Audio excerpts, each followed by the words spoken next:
Hi, welcome back to my YouTube channel.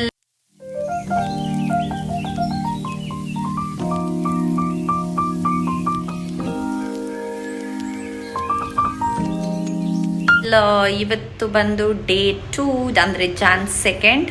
ನಾನು ಬೆಳಗ್ಗೆಯಿಂದನೇ vlog start ಮಾಡ್ತಾ ಇದ್ದೀನಿ. ಇವತ್ತು ಬಂದು ಗುರುವಾರ, ಸೊ ಫಸ್ಟ್ ಗುರುವಾರ ಆಗಿದ್ದರಿಂದ ಮನೇಲಿ ಪೂಜೆ ಮಾಡಬೇಕು. ನಾನು ಫ್ರೆಶ್ ಅಪ್ ಆಗಿ ಸ್ವಲ್ಪ ಹೊರಗಡೆ ಹೋಗೋದಿದೆ. ಸೊ ಅದಕ್ಕೆ ಇವತ್ತು ನಾನು ಕಂಪ್ಲೀಟ್ ಡೈಲಿ ವ್ಲಾಗ್ ಹೇಗಿರುತ್ತೆ ಅಂತ ತೋರಿಸ್ತೀನಿ. ಬೆಳಗ್ಗೆಯಿಂದ ಆದರೆ ಸಂಜೆವರೆಗೂ ತೋರಿಸ್ತೀನಿ, ಇಲ್ಲ ನೈಟ್ವರೆಗೂ ಹೇಗಿರುತ್ತೆ ಅನ್ನೋದು ತೋರಿಸ್ತೀನಿ. ಸೊ ಇವತ್ತಿನ ವ್ಲಾಗ್ ನನ್ನ ರೋಟೀನ್ ಹೇಗಿರುತ್ತೆ ಅಂತ ಇವತ್ತು ನೀವು ಈ ವ್ಲಾಗಲ್ಲಿ ನೋಡ್ತೀರಾ. ಸೊ ಇನ್ನು ತಡ ಮಾಡ್ದಿರೋ ವ್ಲಾಗ್ ಸ್ಟಾರ್ಟ್ ಮಾಡೋಣ. ನಾನು ಫಸ್ಟ್ ಪೂಜೆ ಮುಗಿಸಿ ಮತ್ತೆ ನಿಮಗೆ ಸಿಗ್ತೀನಿ.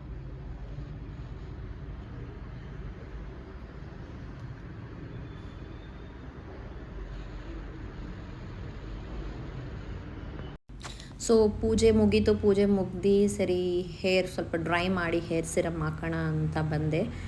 ಸೊ ಇನ್ನೊಂದು ನಾನು ವಾಯ್ಸ್ ಓವರ್ ಕೊಡ್ತಿದ್ದೀನಿ ಬಿಕಾಸ್ ಹೆವಿ ಸೌಂಡ್ ಇತ್ತು. ನಾನು ವಾಯ್ಸ್ ಜೊತೆನೇ ಮಾತಾಡಿದ್ದೆ, ಬಟ್ ಸೌಂಡ್ ಇರೋದ್ರಿಂದ ಮ್ಯೂಟ್ ಮಾಡ್ತೀನಿ. ಸಾಂಗ್ಸ್ ಎಲ್ಲ ಬ್ಯಾಕ್ಗ್ರೌಂಡಲ್ಲಿ ಪ್ಲೇ ಆಗ್ತಿತ್ತು ಅಂತ ಮ್ಯೂಟ್ ಮಾಡಿ ವಾಯ್ಸ್ ಓವರ್ ಕೊಡ್ತಿದ್ದೀನಿ. ಸೊ ನಾನು ಯೂಸ್ ಮಾಡೋ ಸಿರಮ್ ಬಂದು ಟ್ರೆಸ್ಮಿ. ಇದು ತುಂಬ ಚೆನ್ನಾಗಿದೆ. ನಾನು ಆಲ್ಮೋಸ್ಟ್ 2 ಮಂತ್ಸಿಂದ ಯೂಸ್ ಮಾಡ್ತಾ ಇದ್ದೀನಿ. ಇದು ಯಾಕಂದರೆ ನಾನು ಜಾಸ್ತಿ ಯೂಸ್ ಮಾಡಲ್ಲ ಇದು, ಬಿಕಾಸ್ ನಾನು 2 ಡ್ರಾಪ್ಸೇ ಯೂಸ್ ಮಾಡೋದು. ಸೊ ನನ್ನ ಹೇರ್ಗೆ ಓಕೆ, ನನಗಿದು ಸೆಟ್ ಆಗಿದೆ. ಸೊ ವಿಲ್ ಕಂಟಿನ್ಯೂ ಅಂತ ಅಂದ್ಕೊಂಡಿದ್ದೀನಿ. ಸೊ ನಾನು 2 ಡ್ರಾಪ್ಸಲ್ಲೇ ಕಂಪ್ಲೀಟ್ ಹೇರ್ಗೆ ಸಿರಮ್ ಅಪ್ಲೈ ಮಾಡ್ತೀನಿ. ಕೆಲವರು ಬೇರೆ ಬೇರೆ ಥರ ಮಾಡ್ತಾರೆ, ನಾನು ಇದೇ ರೀತಿ ಮಾಡೋದು. So my hair is like okay, smooth ಅನ್ನೋ ಥರ ಹೇಳ್ಬೋದು. ನಂದು ಫಸ್ಟೇ ತುಂಬ ಸ್ಮೂತ್ ಹೇರು. ಇದನ್ನು ಅಪ್ಲೈ ಮಾಡಿ ಸ್ವಲ್ಪ ನನಗೆ ಏನೋ ಕಂಫರ್ಟಬಲ್ ಅಂತ ಅನಿಸ್ತು. ಇದಕ್ಕೆ ಮುಂಚೆ ನಾನು ಬೇರೆ ಬೇರೆ ಸಿರಮ್ ಅಪ್ಲೈ ಮಾಡಿದ್ದೆ, ಬಟ್ ನನಗೆ ಅಷ್ಟು ರಿಸಲ್ಟ್ ಸಿಕ್ಕಿಲ್ಲ. ಸೊ ಅದಾದಮೇಲೆ ಇದನ್ನು ಟ್ರೈ ಮಾಡಿದೆ, ಓಕೆ ಅಂತ ಅಂದ್ಕೊಂಡೆ. ಸೊ ಇದನ್ನೇ ಯೂಸ್ ಮಾಡೋಣ ಅಂತ ಅಂದ್ಕೊಂಡಿದ್ದೀನಿ. ನೆಕ್ಸ್ಟ್ ಬಂದು ನನ್ನ ಸ್ಕಿನ್ನ ಸ್ವಲ್ಪ ಪ್ರೆಪ್ ಮಾಡಬೇಕಾಯ್ತು. ನಾನು ಅದಕ್ಕೆ ಮುಂಚೆನೇ ಮಾಯಿಶ್ಚರೈಸರ್ ಆಗಲಿ ಮತ್ತು ಸನ್ಸ್ಕ್ರೀಮು ಎಲ್ಲ ಯೂಸ್ ಮಾಡಿದ್ದೀನಿ ನಾನು. ಅದಾದಮೇಲೆ ನಾನು ಫಸ್ಟೇ ಆಫ್ಟರ್ ಶವರೇ ನಾನು ಬಂದು ಎಲ್ಲ ಯೂಸ್ ಮಾಡಿಬಿಟ್ಟಿರ್ತೀನಿ. ಸೊ ಅದು ಸ್ವಲ್ಪ ಡ್ರೈ ಆಗಿ ಬಿಟ್ಟಿರ್ತೀನಲ್ವ. ಸೊ ನೆಕ್ಸ್ಟ್ ಇವಾಗ ಬಂದು ನಾನು NYBE ಅವ್ರದ್ದು ಸ್ಟ್ರೋಬ್ ಕ್ರೀಮ್ ಯೂಸ್ ಮಾಡಿ ನಾನು ಮೇಕಪ್ನ ಕಂಪ್ಲೀಟ್ ಮಾಡೋಣ ಅಂದ್ಕೊಂಡಿದ್ದೀನಿ. ಸೊ ಇದೇ ಫೈನಲ್ ಲುಕ್. ನಾನು NYBE ಅವರ ಪ್ರಾಡಕ್ಟ್ ಯೂಸ್ ಮಾಡಿ ಈ ಥರ ಮೇಕಪ್ ಮಾಡ್ಕೊಂಡಿದ್ದೀನಿ. ಇದು ನನ್ನ ಫೈನಲ್ ಲುಕ್ ಆಗಿತ್ತು. ಸೊ ಸಿಂಪಲಾಗಿ ಒಂದು ಕುರ್ತಾ, ಲೆಗಿನ್ ಮತ್ತು ಸಿಂಪಲಾಗಿ ಒಂದು ವಾಚ್ ಮತ್ತು ಹೇರ್ ವೆಟ್ ಇರೋದ್ರಿಂದ ಫ್ರೀ ಹೇರ್ಸ್ ಬಿಟ್ಟಿದ್ದೆ. ಸೊ ಅದೆಲ್ಲ ಮುಗಿಸ್ಕೊಂಡು ಫೈನಲಿ ಬ್ರೇಕ್ಫಾಸ್ಟ್ ಇಲ್ದಿರ ಆಗೋದೇ ಇಲ್ಲ. ಸೊ ನನಗೆ ಮೊಸರನ್ನ ತಿನ್ನಬೇಕು ಅನಿಸ್ತು. ಸೊ ಮೊಸರನ್ನ ತಿಂದು ಆಮೇಲೆ ನಾವು ಹೊರಟ್ವಿ. ನಾವು ಚರ್ಚ್ಗೆ ಹೋಗಬೇಕಾಗಿತ್ತು. So first Thursday infant Jesus ಚರ್ಚ್ಗೆ ಹೋಗ್ಬೇಕಾಯಿತು. ಕಾರಲ್ಲಿ ಹೋದರೆ ಹೆವಿ ಟ್ರಾಫಿಕ್ ಅಂತ ನಾನು ನಮ್ಮ ಹಸ್ಬೆಂಡು ಗಾಡಿಯಲ್ಲಿ ಹೋಗ್ತಾಯಿದ್ವಿ. ನಾನು usually I am the worst person, helmet ಹಾಕ್ಕೊಳಕ್ಕೆ ಇಷ್ಟ ಇಲ್ದಿರೋ ಪರ್ಸನ್ ಅಂತ ಹೇಳ್ಬೋದು. ಅದರಲ್ಲಿ ನಾನು ತುಂಬ, ನಮ್ಮ ಹಸ್ಬೆಂಡ್ ಅಂತೂ ಬೈತಾನೆ ಇರ್ತಾರೆ. ಸೊ ನಾನು ಕೈಯಲ್ಲಿ ಇಟ್ಕೊಂಡಿರ್ತೀನಿ, ಸಡನ್ನಾಗಿ ಯಾರನ್ನ ಪೊಲೀಸವ್ರು ಕಾಣಿಸ್ದಾಗ ಹಾಕ್ಕೊಳ್ತೀನಿ. ಸೊ ಫೈನಲಿ ನಾವು ರೀಚ್ ಆಗಿ ದೇವರಿಗೆ ಕ್ಯಾಂಡ್ಲು ಹೂವು ಎಲ್ಲ ತೊಗೊಂಡು ಹೋಗ್ತಾ ಇದ್ದೀವಿ. ನಮ್ಮ ಹಸ್ಬೆಂಡು ವಿಡಿಯೋ ಮಾಡಬೇಡ, ಬಿಸಿಲು ಚೆನ್ನಾಗಿಲ್ಲ ಅಂತ ಹೇಳಿದ್ರೆ ನಾನು ಇರಲಿ ಅಂತ ಒಂದು ಕ್ಲಿಪ್ಪಿಂಗ್ ಆ್ಯಡ್ ಮಾಡಿಕೊಂಡೆ. ನನ್ನ ಹಸ್ಬೆಂಡ್ ಈ ಡ್ರೆಸ್ಸಲ್ಲಿ ತುಂಬ ಚೆನ್ನಾಗಿ ಕಾಣಿಸ್ತಾ ಇದ್ದಾರಲ್ಲ, ಹೇಗೆ ಕಾಣಿಸ್ತದೆ ಅಂತ ಕಮೆಂಟ್ ಬಾಕ್ಸಲ್ಲಿ ಕಮೆಂಟ್ ಮಾಡಿ. ಸೊ ಇದೇ ಇನ್ಫೆಂಟ್ ಜೀಸಸ್ ಚರ್ಚು. ನನಗೊಂಥರ ಇದು ಬಿಲೀಫ್ ಜಾಸ್ತಿ. ಫಸ್ಟ್ ಥರ್ಸ್ಡೇ ಅಂತೂ ಮಿಸ್ ಮಾಡ್ದಿರ ನಾನು ಈ ಚರ್ಚ್ಗೆ ಹೋಗ್ತೀನಿ. ನೀವು ಒಂದು ಸತಿ ಹೋಗಿ ಟ್ರೈ ಮಾಡಿ, ನಿಲ್ಲು ನಂಬಿ ಏನಾನ ಕೇಳಿ ನಿಮ್ಗೆ ಸಿಕ್ಕೇ ಸಿಗುತ್ತೆ. ಸೊ ಇದಿರೋದು ವಿವೇಕ್ ನಗರಲ್ಲಿ.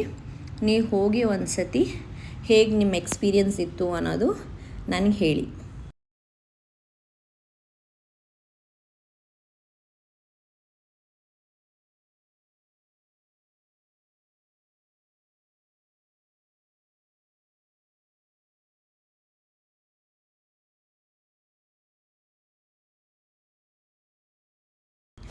ಆಗ ತಾನೇ ಕ್ರಿಸ್ಮಸ್ ಮುಗ್ದಿರೋದ್ರಿಂದ ಇನ್ನೂ ಅಲ್ಲಿ ಕ್ರಿಸ್ಮಸ್ ಕ್ರಿಬ್ ಇದ್ದೇ ಇರುತ್ತೆ. ಇದು ತುಂಬ ಚೆನ್ನಾಗಿ ಕಟ್ಟಿದ್ರು, ಯೂನಿಕಾಗಿ ಕಟ್ಟಿದ್ರು. ಸೊ ವಿವೇಕ್ ನಗರಲ್ಲಿ ಈ ರೀತಿ ಕ್ರಿಸ್ಮಸ್ ಕ್ರಿಬ್ ಇರುತ್ತೆ. ಸೊ ನಾನು ಸ್ಯಾಟರ್ಡೇ ಶಿವಾಜಿನಗರ್ಗೆ ಹೋಗ್ತೀನಿ. ಆಗ ಅಲ್ಲಿ ಹೇಗೆ ಕ್ರಿಬ್ ಕಟ್ಟಿರ್ತಾರೆ ಅನ್ನೋದು ವೀಡಿಯೋ ಮಾಡಿ ನಾನು ನಿಮಗೆ ಪೋಸ್ಟ್ ಮಾಡ್ತೀನಿ. ತುಂಬ ಚೆನ್ನಾಗಿತ್ತು, ತುಂಬ ಸಿಂಪಲ್ಲಾಗಿ ಎಲಿಗೆಂಟಾಗಿ ಕಟ್ಟಿದ್ದಾರೆ. ಸೊ ಇದು ಬಂದು ಬೇಬಿ ಜೀಸಸ್ಸು, ತುಂಬ ಚೆನ್ನಾಗಿತ್ತು. ಫ್ರಾಕ್ ಅದು ತುಂಬ ಚೆನ್ನಾಗಿತ್ತು. ಸೊ ನಾನು ಇಲ್ಲಿ ಚರ್ಚ್ ಒಳಗಡೆ ಪ್ರೇ ಮಾಡ್ಬೇಕಾದ್ರೆ ನನ್ನ ಹಸ್ಬೆಂಡ್ ಒಂದು ಕ್ಲಿಪ್ಪಿಂಗ್ ತೊಗೊಂಡ್ರು. ಇದು ರೀಲ್ಗಂತ ಕ್ಲಿಪ್ ತೊಗೊಂಡಿದ್ದು. ಸೊ ಇದನ್ನು ನಾನು ಇಲ್ಲೇ ವಿಡಿಯೋದಲ್ಲಿ ಆ್ಯಡ್ ಮಾಡಿದ್ದೀನಿ. ಸೊ ನೀವು ಈ ರೀಲ್ನ ಚೆಕ್ಔಟ್ ಮಾಡ್ಬೋದು. ನಾನು ಆಲ್ರೆಡಿ ಅಪ್ಲೋಡ್ ಮಾಡಿದ್ದೀನಿ. ಇದು ನನ್ನ ಇನ್ಸ್ಟಾಗ್ರಾಮ್ ಪೇಜಲ್ಲಿದೆ. ಸೊ ಅಲ್ಲಿಂದ ಮುಗಿಸ್ಕೊಂಡು ನಾವು ಎಂಪೈರ್ ಹತ್ರ ಹೋದ್ವಿ. ಎಂಪೈರಲ್ಲಿ ನಾವು ಊಟ ಮಾಡೋಕ್ಕೇನು ಹೋಗಿಲ್ಲ, ಬಿಕಾಸ್ ನಾನು ಮನೆಯಲ್ಲೆಲ್ಲ ಅಡುಗೆ ಮಾಡಿಟ್ಟಿದ್ದೆ. ಸೊ ನನಗೆ ಬೋಬಾ ಕುಡಿಬೇಕು ಅಂತ ಅನಿಸ್ತು. ಸೊ ಬೋಬಾಗೋಸ್ಕರ ನಮ್ಮ ಹಸ್ಬೆಂಡ್ ಕರ್ಕೊಂಡು ಹೋದರು ಅಲ್ಲಿ ಕೊಡ್ಸೋಕ್ಕೆ. ಅದಾದಮೇಲೆ ಇದು ನನಗೊಂಥರ ಕಾಲೇಜ್ ಡೇಸಿಂದ ಇದು ತುಂಬ ಇಷ್ಟ. ಇದು ಕೇರಳದವ್ರದ್ದು ಅಂಗಡಿ ಇದು ಅವರು ವೆನಿಗರು ಅಲ್ಲಿ ಮ್ಯಾಂಗೋ ಮತ್ತು ಚಿಲ್ಲಿ ಹಾಕಿ ಅದನ್ನು ಸೋಕ್ ಮಾಡಿರ್ತಾರೆ. ಸೊ ಅದು ತಿನ್ನೋಕ್ಕೆ ಟೇಸ್ಟ್ ತುಂಬ ಚೆನ್ನಾಗಿರುತ್ತೆ. ಕಾಲೇಜ್ ಲೈಫಿಂದ ನಾನು ಇದು ತಿಂತಾ ಬರ್ತಾಯಿದ್ದೀನಿ. ಫೈನಲಿ ಇದು ನನಗೆ ಎಂಪೈರ್ ಹತ್ರ ನೋಡಿದೆ. ಸೊ ಅದಕ್ಕೆ ಅದೊಂದು ತೊಗೊಂಡೆ. ಇದೇ ಬೋಬಾ ನಾನು ತೊಗೊಂಡು. ಇದರಲ್ಲಿ ಡಿಫ್ರೆಂಟ್ ಫ್ಲೇವರ್ಸ್ ಇದೆ. ನಾನು ತೊಗೊಂಡಿದ್ದು ಚಿಲ್ಲಿ ಗೋವಾ. ಇದು ತುಂಬ ಚೆನ್ನಾಗಿತ್ತಂತಲೇ ಹೇಳ್ಬೋದು. ನೀವು ಒಂದ್ಸತಿ ಟ್ರೈ ಮಾಡಿ, ತುಂಬ ಚೆನ್ನಾಗಿತ್ತು. ನನಗಂತೂ ಪರ್ಸ್ನಲ್ ಫೇವ್ರೆಟ್. ನೀವು ಒಂದ್ಸತಿ ಟ್ರೈ ಮಾಡಿ ಹೇಗಿತ್ತು ಅಂತ ಹೇಳಿ. ಸೊ ಚರ್ಚ್ಗೆ ಹೋಗಬೇಕಾಗಿತ್ತು. ಹೋಗ್ಬಿಟ್ಟು ಈಗ ತಾನೇ ಜಸ್ಟ್ ಮನೆಗೆ ಬಂದ್ವಿ. ಸೊ ಮನೆಗೆ ಬಂದರೆ ಇವರು ಕೋಪ ಮಾಡ್ಕೊಂಡಿದ್ದಾರೆ.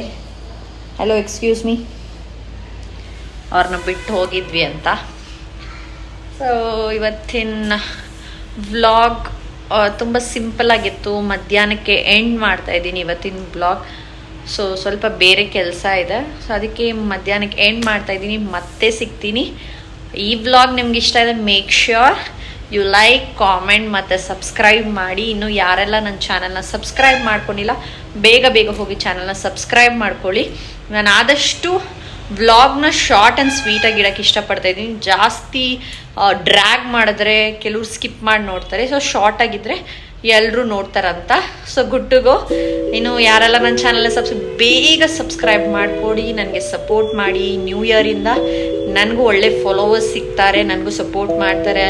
ನನಗೊಂದು ಹೋಪ್ ಇದೆ ಈ ಸತಿ ನನ್ನ ಚಾನಲ್ ಚೆನ್ನಾಗಿ ಬರುತ್ತೆ ಅಂತ. ಯಾಕಂದರೆ ಲಾಸ್ಟ್ ಟೈಮ್ ಫಾಲ್ಟ್ ನನ್ನದೇ ಇತ್ತು, ನಾನು ಡೈಲಿ ಅಪ್ಲೋಡ್ ಮಾಡ್ತಾ ಇದ್ದಿಲ್ಲ videos. So I make sure ಈ ಸತಿಯಿಂದ ನಾನು ಡೈಲಿ ಅಪ್ಲೋಡ್ ಮಾಡ್ತೀನಿ. ಸೊ ದ್ಯಾಟ್ ನಿಮ್ಮನ್ನ ಎಂಟರ್ಟೈನ್ ಮಾಡ್ತೀನಿ ಅಂತ. ಯಾವ ರೀತಿ ಕಂಟೆಂಟ್ ಬೇಕು ಅಂತ ನೀವು ನನಗೆ ಕಮೆಂಟ್ ಬಾಕ್ಸಲ್ಲಿ ಕಮೆಂಟ್ ಮಾಡಿ. ಸೊ ಆದಷ್ಟು ನಾನು ಆ ಥರ ಕಂಟೆಂಟ್ ಕೊಡೋಕ್ಕೆ ಟ್ರೈ ಮಾಡ್ತೀನಿ. ಮತ್ತು ಇನ್ನೂ ನಾನು ಯಾರೆಲ್ಲ ಇನ್ಸ್ಟಾಗ್ರಾಮಲ್ಲಿ ಫಾಲೋ ಮಾಡಿಲ್ಲ, make sure you go follow in Instagram, Facebook ಅಂತಲೂ ಹೇಳ್ತಾ ಈ ವ್ಲಾಗ್ನ ಇಲ್ಲೇ ಎಂಡ್ ಮಾಡ್ತಾ ಇದ್ದೀನಿ. Thank you so much. Lots of love once again. Happy new year. Bye.